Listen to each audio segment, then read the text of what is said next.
Retrouve les Chacals en direct tous les mercredis à 21h sur Futur Radio. Et si tu aimes nos replays, abonne-toi, active la cloche et partage nos vidéos. Si je vais donner une deuxième info, parce qu'en plus ça va être une info coup de gueule. Oh bah. Alors allons-y. J'ai une belle histoire mignonne. Alors ça commence mignon. Bah tiens, puisqu'en plus on parle d'animaux, c'est parfait. Parce que au Canada, on entre en hiver là-bas aussi, parce qu'ils sont dans l'hémisphère nord. Et il commence déjà à faire froid là-bas. Dans l'Ontario par exemple, on a relevé moins 3 degrés l'autre jour.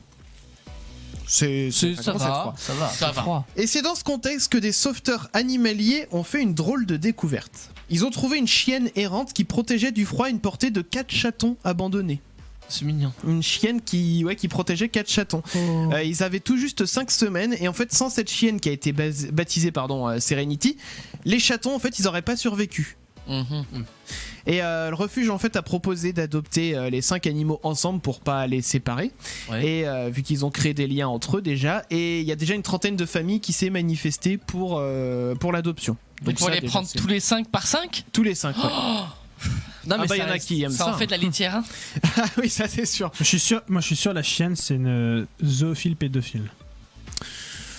Il part dans des délires. Non mais qui l'a invité Je sais pas, mais est-ce que c'était une bonne idée? Je sais pas.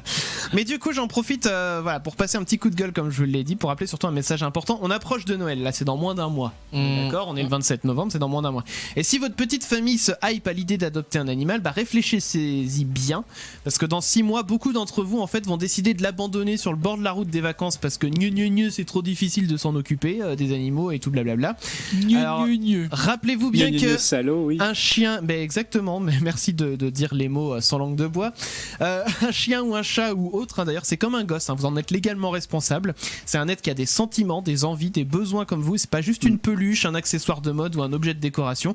Donc, quand vous choisissez un animal, vous le faites pour la vie et vous prenez la responsabilité de vous en occuper. C'est-à-dire que vous ne venez pas pleurer s'il bouffe les pieds de l'armoire de mamie, s'il a pissé sur le tapis ou s'il a une portée de bébé parce que vous l'avez pas fait stériliser.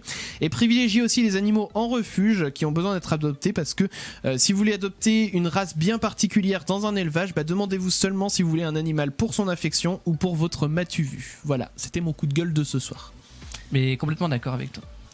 Donc, bien écoutez les amis, c'est sûr suffisamment d'animaux en refuge et en SPA pour être adoptés qui attendent ça. Et qui des fois se font même piquer faute d'adoption. Donc allez dans les refuges, vous verrez, vous ferez vraiment une BA. Et les refuges généralement sont des gens aussi qui s'occupent très bien des animaux. Donc, il y a beaucoup de bénévoles aussi, je pense à la SPA, qui viennent s'en occuper. Donc, c'est ça, donc il faut aussi valoriser un peu leur travail.